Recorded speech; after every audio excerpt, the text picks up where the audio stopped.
அப்படி என்ன தேவை உனக்கு? சுவாமி நீங்க யார்? இதற்காக கண்டிப்பா வளர்த்துக் கொள்வார் தெரியுமா? தாரிகா வனத்திலே வசிக்கக்கூடிய மௌக்கல்ய முனிவர் என்று சொல்வார்கள். எதற்காக வந்திருக்கிறேன்?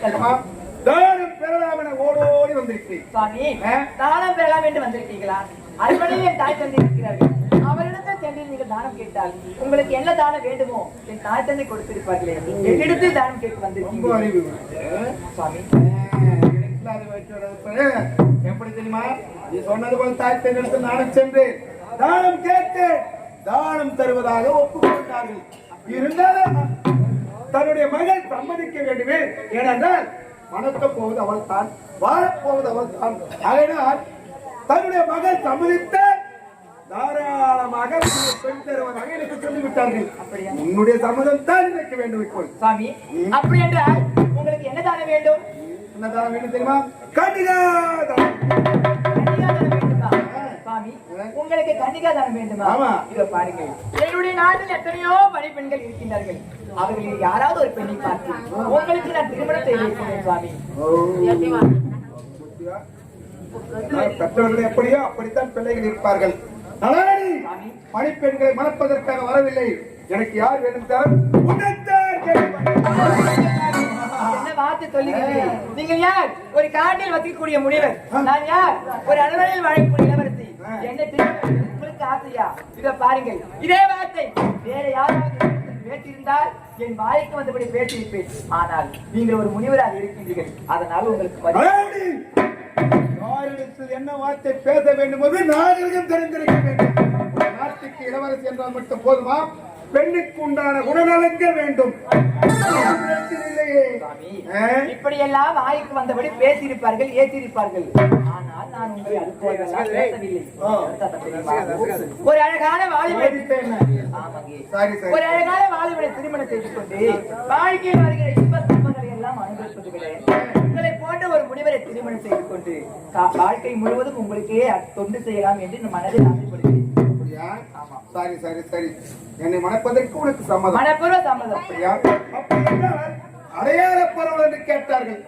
ஏனென்றால் இந்த முனி முக்காலமும் உணர்ந்தவன்.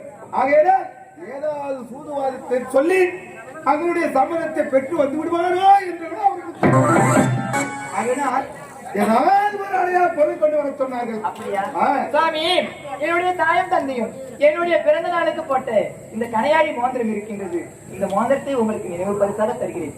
ஆகட்டும், இப்போதை சென்று வேண்டும்.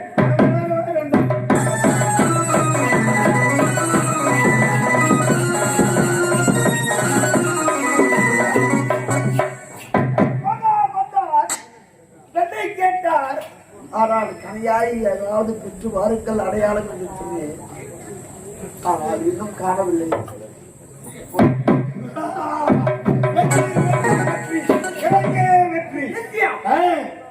தன்னுடைய மகள் திருமணத்திற்கு சம்மதம் சொல்லிவிட்டார். மனத்திற்கு சம்மதம் சொல்லிவிட்டார். இப்போது செய்வது திருமணம் ஒன்றுதான். இப்போது இவ்விடத்திலே திருமணத்தை முடிக்கிறேன். விருப்பத்தை கேட்டு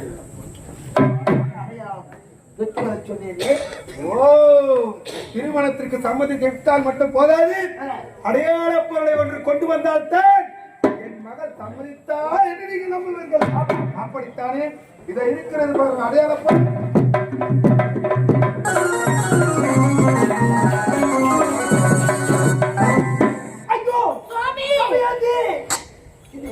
கொடுமையிலும் கொடுமையாக இருக்கிறது.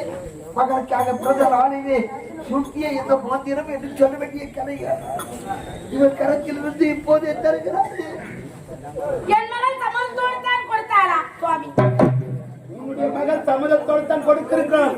வேண்டுமென்றால் அழைத்தவளை கேட்டு பாருங்கள். ஆகட்டும்.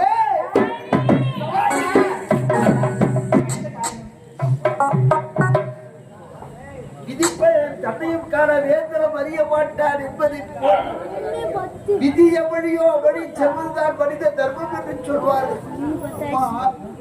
உன்னை நான் எப்படியெல்லாம் வளர்த்து இன்பமாகவே கோட்டையிலே எப்போது பார்த்தாலும் கூடி விளையாடுவாய் என்று வளர்ப்பால் குடித்து, ஆனால் அத்தனை இடிந்து சரிந்து பொன்கோட்டையாக மாறிவிட்டதே தாயே. நினைத்தது ஒன்று, இங்கே நடந்தது ஒன்றாக போய்விட்டது. அம்மா, மகான் ஒருவர் வந்தார். அவர் கலையாயை கொடுத்தார். உன் கலையாயால் திருமணத்திற்கு ஏற்பாடு செய்யுங்கள் என்று சொல்லுகிறார். இந்த கலையை அப்பா இந்த கல்யாண மோதத்தை நான் தான் கொடுத்தேன். அப்படி என்றால் இந்த மகானுக்கு நீதான் கொடுத்தாயா? ஆமாப்பா. திருமணத்தை செய்து கொடுக்கிறாயா? அப்பா அப்படி அப்பா அந்த முடிவுல திருமணம் செய்து கொள்ள எனக்கு மனப்பூர்வ சம்மதம் அப்பா. அப்படி என்றால் இவ்விடத்திலே இப்போதைய திருமணத்தை முடிப்போம். ஆனா ஐயா கல்யாணம் பண்ணணும். ஏய் புடா இருவாய்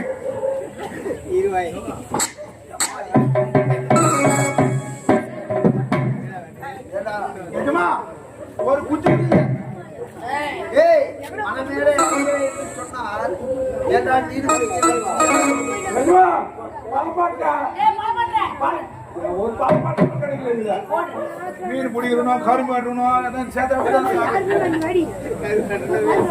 ஏய் ஏண்டா ஐயா அதாவது 32 தான தர்மங்கள் அதே நேரத்தில் 32 மேல வாத்தியங்கள் என்று சொல்வார்கள். ஆமா காலகாரம் பேசுகிற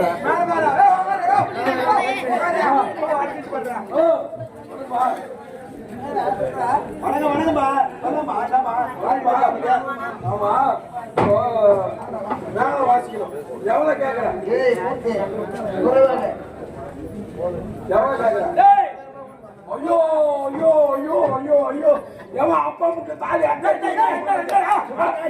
எவன் அப்பா முட்டு தாலி கல்யாணம் நடக்க போதுடா ஏன்டா தாலி எடுக்கிற வார்த்தையில சொல்ற கல்யாணத்துக்கு மேல எவ்வளவு கேட்கறா ஒரு 10,000 ரூபாய் கொடுன்னு கேட்கலாமா கஜானா காலி ஆகிட்டே வருது பார்த்து பேசி அவ்வளவுதானே ஆமா. கம்பி அடிச்சு பேசுற மாதிரி இருக்கும் ஏமா தம்பி உனக்கும் வேணாம் எனக்கும் வேணாம் நான் சொல்ற ரேட்டுக்கு வந்தா வா இல்லைன்னா ஓட்டு கட்டிட்டு போயிட்டு ஐயா பேசி முடிச்சிட்டேன் பேசி முடிச்சிட்டீங்க அவன் கேட்டா 10,000 ரூபாய் ஆமா நான் ரொம்ப கம்மியா குறைச்சு பேசுங்க 50,000 அவன் கேட்டது 10,000 ஆனால் 80,000 கொடுக்க அவன் கேட்டா 10,000 நான் சிம்பிளா ரொம்ப கம்மியா 10,000 ரொம்ப பெருசு ஏய் வாத்திக்கார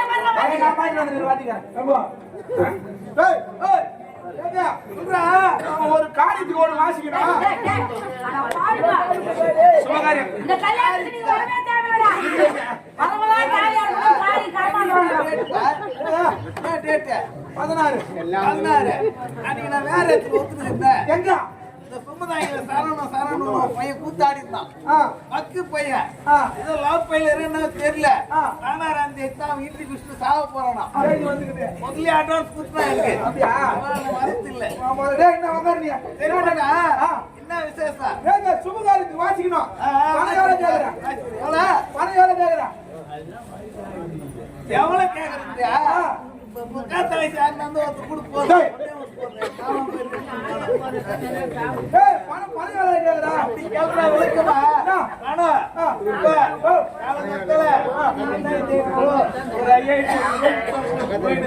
எவ்வளோ 5,000 ரூபாய் வந்த மொத்தம் மேல போறான கீ போயிட கீ போறான மேல உனக்கு 5,000 என்ன பண்ணீங்க? தலையை 5,000 தர முடியாது எவ்வளவு கொடுங்க? ரவுண்டா 1 லட்சம் குடுத்துட்டு வந்துரு அவர் கேட்டது 5,000. நீ கொடுக்கல யார் அம்மா என்ன நினைச்சுக்கிறான் ஏங்கடா போய் பேசுறான் அவன் கேட்டுக்கிறான் 5,000 ரூபாய் கேக்குறான் அவன் ஒண்டிக்கே வா கம்பெனிக்கா அவன் ஓடிட்டான் நான் சிம்பிளா 1 லட்சம் நல்ல பசங்களா நாங்க ஆளுக்கு ஒரு தட்டி எடுத்துட்டு நானே என் கணவர் பிச்சை தான் எடுக்கணும் அதுக்குள்ள எப்பதான் எடுக்க போறீங்க வாங்கிட்டு குத்துருவிடா தயவு செய்துட்டு எதுக்கு கொடுக்கணும் உடம்பு கட்டி அடிப்பாடா போய் 2 பேர் பிச்சை எடுக்கிறது அவ்வளவு உனக்கு இல்ல ஒரு சந்தோஷம் சந்தோஷமா இருக்கா? அத்தா மணமகள் ஏப்பா ஐயா ஐயர் பாத்தியா? ஐயர் வரேன் சீக்கிரம் வர போன் பண்ணல நான் நினைச்சுக்கிறேன் ஐயர் போன் பண்ணல அதை பண்ணிடுறேன் சீக்கிரம் உன்னதாக சொல்லிருக்க வேண்டும். ஏய் போடா நான் நம்பர் பாஸ்வேர்டுனா நம்புறடா டேய் நம்புறடா பாஸ்வேர்டு 00019 போன் நம்பர் சொல்ல கேட்டீங்களா நம்பர் சொல்றேன் போன் நம்பரா 999 டேய் நீ 9 உள்ளில் 9 எல்லாத்துலயும் 9 தானே டேய் டேய் போன் இருமா எல்லாரும் ஒவ்வொரு சொல்லாதீங்க ஹலோ ஹலோ ஹலோ ஹலோ நான் தான் பேசுறேன் நீ தானே பேசுறேன் முடியாம நீ டேய் நான் தான் பேசுறேன் நீ தானே பேசுறேன் நான் தானா நீ யாரு அவன் யாரு எது விட்டு இளமாவா இல்ல இருமா நம்பர் மாத்தி போட்டுக்கிறான் அது என்ன போய் பாடு சொல்றான் ஐயோ நான் பொட்டை கிடையாது நம்பர் நம்பர் வாங்கி போறானே இல்ல கம்பெனி சரியா பல்ல நம்பர் எது விட்டு இளமா போட்டுக்கிறான் பாரு நம்பர் சொல்லுங்கடா 39 எங்கடா அச்சு 9 தடவை ரெடி கிடையாது ஏய் போறா அடடா ஒரு முதல்ல 39 29 49 நடுவுல ஒரு 0 9 டேய் எனக்கே 9 தான் முக்காசி நவுரா ஏண்டா எங்கயாவது ஒரு இடம் நின்னு பேசுடா இது கொண்டா வாய் பத்தாம டேய் லப்பமாயா ஹலோ யார் பேசுது ஆயிரு புள்ளியா டேய் மப்புகறானா நீ அப்பா அம்மாவோட வேலை செய்யறா புல் புடுறால என்ன சொல்றா ஆனா உங்க ஆள் யாருக்கோ ஒரு கர்மால வந்து நடந்து சீர் வாங்க கல்யாணம் நேதே நீ உங்க அப்பா சரசு சாப்பிட்டீங்க பாருங்க ஆயிரம் அப்பா சரசு சாப்பிடுறாங்க சைடு டிஷ் என்னப்பா நேதே ஜிலேபி மீனா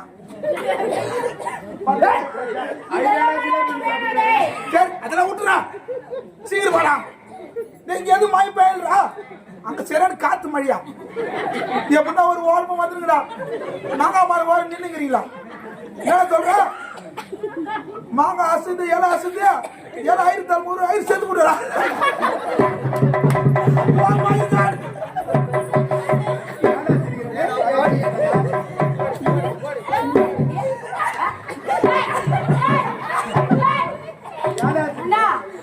யாராவது ஒருத்தர் மாண்டு மடிந்து விட்டா துக்கத்தை பகிர்ந்துக்குவாங்கன்னு சொல்லுவாங்க. எப்படி சிரிக்கிறான் பாத்தியா? ஏடா சிரிக்கிறா? நீ தான் சொன்ன ஐயர் போன் போட்டா ஐயர் போன் பண்ண சொன்னா ஐயர் போன் பண்ணா ஐயர் புள்ளி சரி சாப்பிட்டாரா எப்படின்னா வந்து கர்மாத்துல ஒன்று ஐக்கலாம்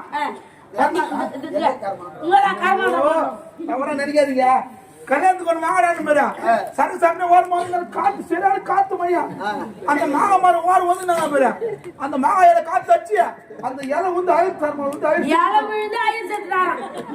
அது எதுக்கு நான் சிரிக்கிறேன் கேக்குறியா அதான் சிரிக்கிறியே? ஏன் சிரிக்கிற? அந்த கண்பாண்டி ஒரு 5000 கடன் தரணும் உனக்கு நீ வாங்கிக்கிறியா? அவன் வாங்கிருங்க அவன் செத்து விட்டான் திரும்பி கேட்க போறான் அவன் புள்ள கேட்க மாட்டானா? எவனுக்கு கேட்க வரான் அவன் பொண்டாட்டி கேட்க மாட்டாளா? கேட்க மாட்டான்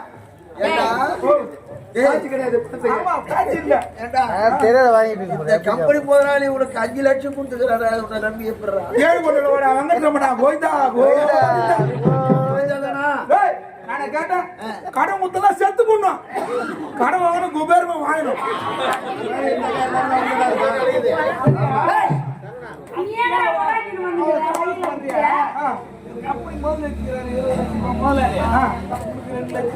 வாய்ந்தா இவன் எங்கடா புந்துற பாரியா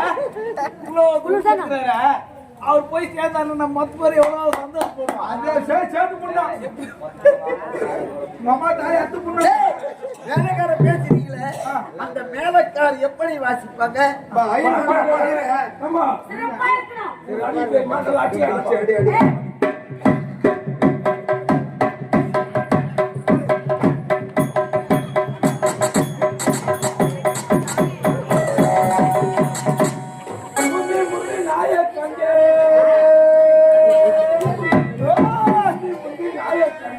பின்னால் ஒரு வாழை கண்டு பின்னால் ஒரு வாழை கண்டு தாய் வந்து பழுக்க நாய் வந்து குறைக்க தண்ணி ஜல்லிக்கு அடிக்க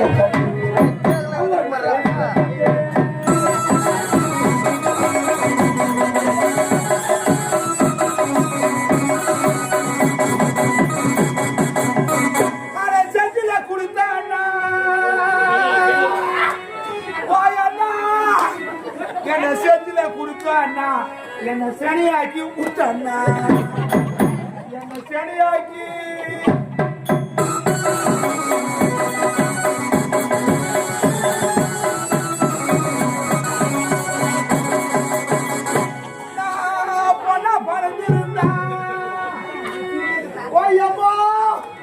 நான் பொண்ணா பிறந்திருந்தா ஒரு புள்ள ஒண்ணு பெற்றிருப்பேன். நானா பிறந்த பொண்ணு என்னால புள்ள பெக்க முடியலையே. புள்ள பெக்க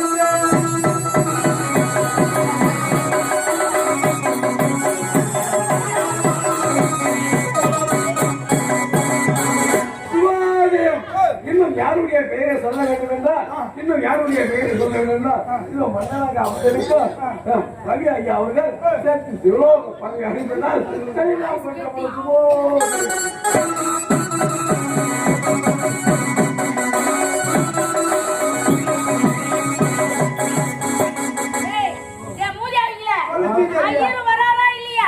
நீ சொன்னாலும் சொல்லனாலும் நான் ஸ்ரீதேவி தான். அம்மா தாலியா இருக்கும். ஐயர் வராரா இல்லையாடா? ஐயர் செத்துக்குள்ள வர மாட்டாரு. அப்ப எப்படி திருமணம் நடக்கறவே? நான் வந்துடா. எழுதிடுவா குடுங்க. நீ மந்திரம் சொல்ல போற. கேட்டா. தவற நடிகர் எப்படி இருக்கிற ஐயர்லாம் போய் சேர்ந்துவார் போல. எப்படி தெரியும் கேளுங்க. எங்க அப்பாங்க எங்க அம்மா திருமணாச்சு. திருமணம் ஆனா முதல்ல விட்டாங்க பெரிய. அது ரெண்டு பேரும் சண்டை ஆடுங்குது. எங்க அப்பா போச்சு பாண்டிச்சேரி கூட சரக்கு சாப்பிட்டுக்கு. பாண்டிச்சேரிக்கு. எங்க அம்மா போச்சு ஐயருக்கு மெட்ராஸ் கூட மெட்ராஸ்க்கு ஐயருக்கு வேலை செய்யுது. ஒரு வருஷம் வேலை செஞ்சாங்க பெரிய. அப்படியே நின்னுட்டோம். ஆமா. தருமா நீ சொல்றது பார்த்தா சந்தேகம் வந்துடுற. என்ன சந்தேகப்பா? என்ன ஐயருக்கு அம்மா வச்சிருந்தாரு என்ன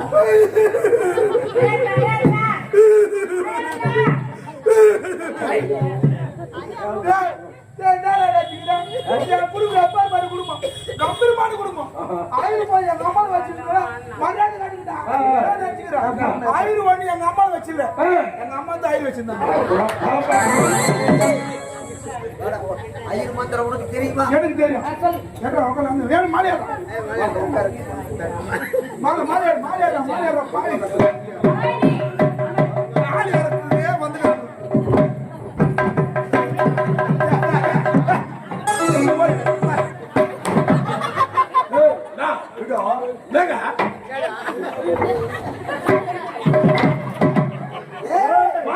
சாபத்தை கொடுத்து விடுவேன். ஐயோ என்ன சாபம் தெரியுமா? சாபம் பொட்ட நாயா போகணும். என்ன சாப்பிடலாம் கொடுக்கும். இந்த பொட்ட நாய் சாப்பிட மட்டும் கொடுங்க. நாய் கண்ட நாய் பின்னாடி வரும். நாய் ஆயிடுங்கிற சீக்கிரம் வாடா. எச்சோ காய் கத்து தண்ணி எப்படா சாப்பிடலாம்.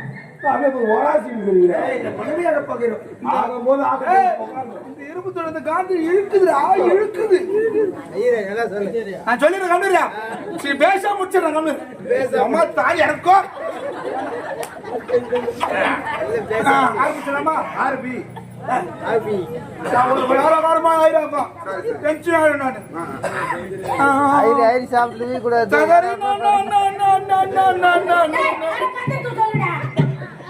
சொல்ல மாட்டேங்க. நான் பாவம் முடியும். சீக்கிரம் சொல்லுடா கல்யாணம்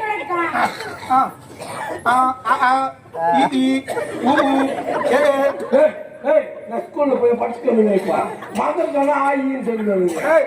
மந்திரம் சொல்ல மாட்டவா? மந்திரம் சொல்ல மந்திரம் சொல்றா.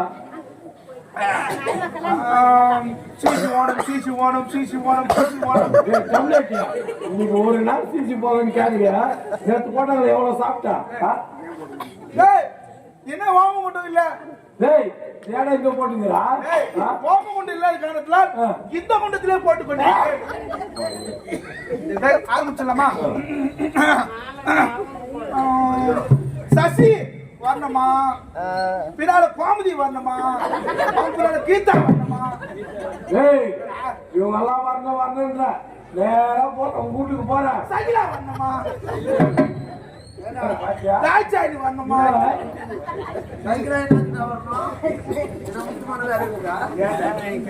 சரி, சகிலா உண்மையா போவீங்க. அக்கா அவன் கோயிலுக்கு போயிட்டு கர்மம் தாய் அறுக்க ஐயா ஐயா கோச்சுக்காதீங்க ஐயா வந்து சொல்லுங்க ஏய் bloody fool. அம்பலத்தை குறைக்கிறேன், போடமான ஐயாக்குறாரு அம்பலத்தை குறைக்கிறேன். ஓ தாய் முன்னோர்கள் ஆயிரம் ஒரு மாசமான ஆயிரம் வீணமே கல்யாணம் நாளைக்கு கூட இதுல என்ன தங்க வச்சிருந்தீங்க? வாங்கூர்ல இருந்து கூட்டத்துக்கு போறீங்க. இப்ப கல்யாணம் பண்ணா 3 சாமி கும்பிடுங்க. அங்க ரெடியா நான் எப்படி கொண்டு பார்க்கணும்? முதல்ல நீ தான் பார்க்கணும். ஓம் சாமியே சரவணா எங்க அப்பா. சரவணா எங்க அப்பாவா? சரவணா அப்பா கூட இல்லடா சரவணா சரவணா அவங்க அப்பா அது அப்படியா? தப்பா கூப்பிடுறேன். நான் சரவணா அவங்க அப்பா எனக்கு கூப்பிடுறேன். இது 2வது சாமி கும்பிடு. அதே ஒழுங்கா கவனிச்சிங்க. அல்லாஹ் அக்பர், அல்லாஹ் வைக்க போறேன். அல்லாஹ் அக்பர் அல்லாஹ்னு கூப்பிடுவாங்கடா. அக்கு போறாங்க என்ன பேசிக்கிறேன்? பொம்பளை பையன் ஆக்கிறேன் வா. டேய் மணமகளுக்கு அம்மாடா நானே. ஏன்னா கல்யாணத்துல எது சாமி கூப்பிட்டு இருப்பேன். ஏவா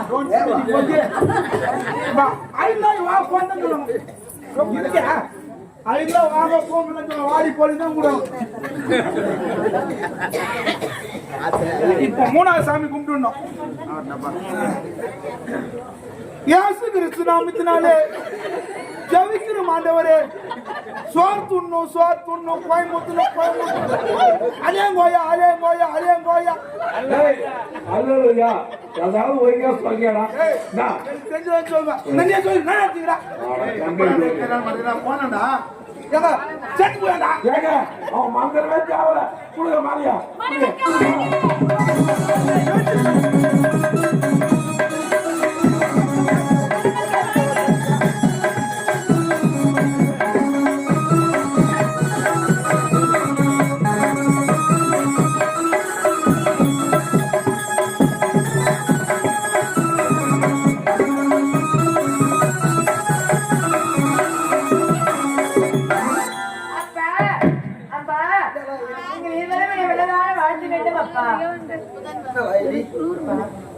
குடும்பம் ஒரு கோவில் போன்றது. ஆனால் கொண்டார் குறிப்பை அறிந்து நடந்து கொள்வது பெற்றுக்கு அழகு என்பார். திருமணமாகிய மங்கை தந்தை விட குபேரராக இருக்கலாம். ஆனால் குபேரனாக வந்து எண்ணம் இருக்கவே கூடாது. கொண்டாரை எப்போது பார்த்தாலும் தெய்வமாக நினைக்க வேண்டும். மாலையிட்டவனை இந்த மண்ணிலே மறைகின்ற வரையிலும் மறக்காமல் அவன் என்ன செய்கிறார் தூங்கி முன்னெழுவார் பின்புறத்து கொண்டு விளக்காக விளக்க வேண்டும். மாதல் குலம் அணிவிளக்காக நீ திகழ வேண்டும். மக்களை மாற்று தங்கம் உலகம் போற்று உத்தமை ஏற்று கையோடு வாழ வேண்டும். செல்வ சிறப்பிலே மாடாக பிறந்து இன்று சீர்கட்ட நிலையிலே காலத்திலே சிறப்புகிறார்.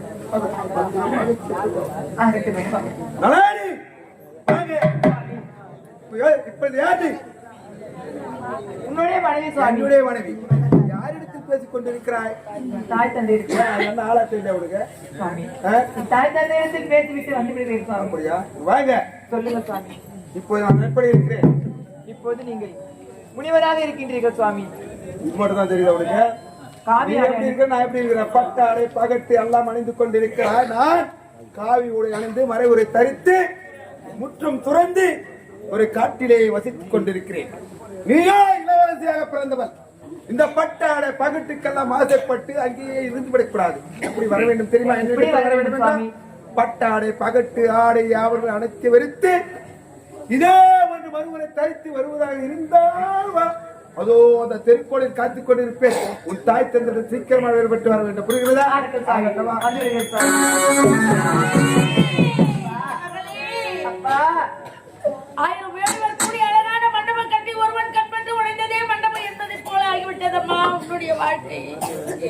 பெற்ற மகளே 10 மாதம் சுமந்து பெற்றெடுத்து பிள்ளை இல்லை என்று பிறந்தவன் செய்து மகள் இல்லை என்று மாற்றவன் செய்தேனே இந்த பாவி உன்னை பெற்று கானகத்திற்கு அனுப்புவா இந்த பாவி பிள்ளையால் பெற்று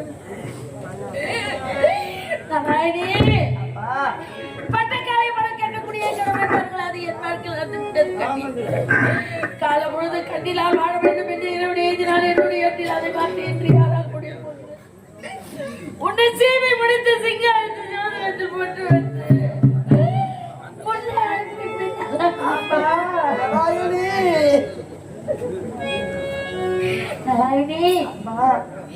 கட்டிய கணவரை கடவுளாக மதித்து அவர் முகம் தவிர வேறொரு முகத்தை ஏறெடுத்து பார்க்காமல் அவர் மாற்றிய பெரிதாக நினைத்தார். அவர் முன்னே செல்லும் பொழுது பெண்ணானவள் பின்னால் செல்ல வேண்டும். மன்னர் மகள் என்று அகர்ந்து கொள்ளக்கூடாதம்மா.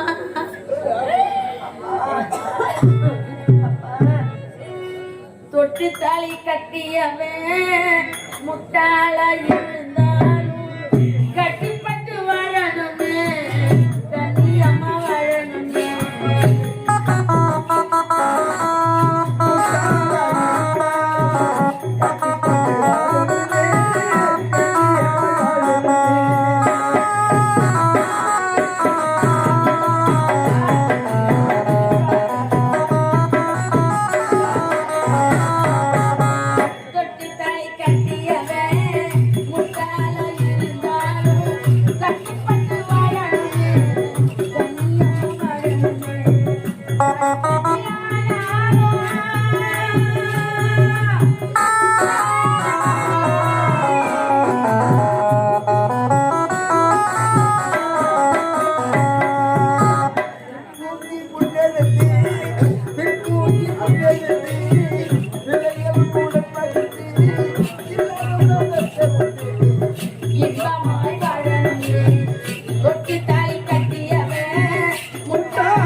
உலகத்திலே 7 கோடி பாவத்தை செய்தவர்களால்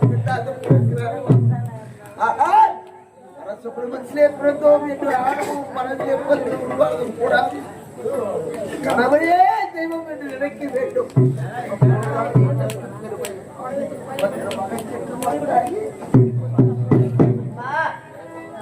கணவர் உரைத்து வாசல் நீங்கள் கேட்டீர்கள் அம்மா.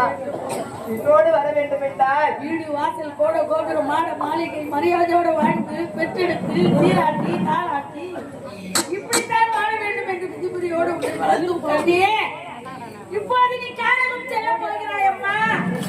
நான் எப்படிப்பட்ட நிலையில் இருக்கின்றேனோ அப்படித்தான் நீ என்னோடு வர வேண்டும்.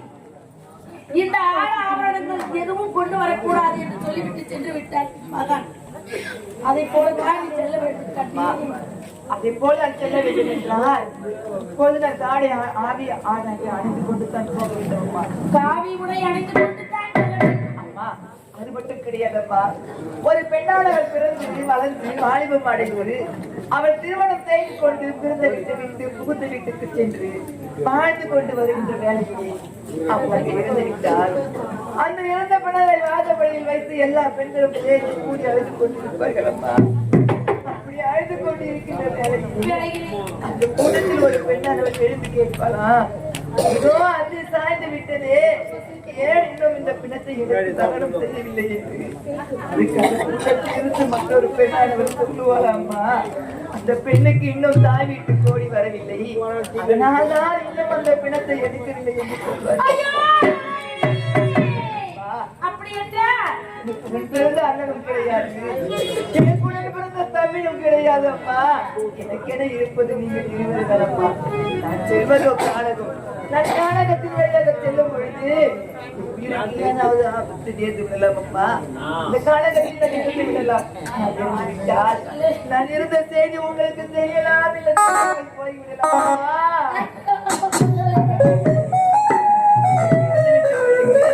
கடைசியாக போடுகின்ற அந்த கோடி பிரியை எனக்கு இப்போது பாடுகளாமா?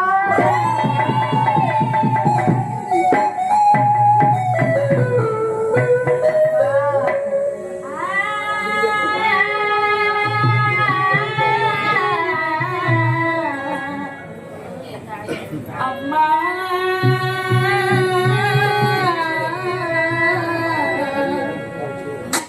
நான் பெற்ற செல்வமே, நான் பெற்ற மகளே,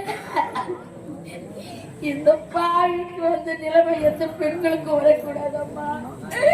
நான் மறுபடியும் இருந்திருக்க கூடாதா? நான் பிள்ளைகள் இல்லாதவளாக இருந்திருக்க கூடாதா? ஒரே மகள் ஒப்பற்ற மகளாக கொடுத்து இறைவன் இப்படி செய்து விட்டாரே நாயனி.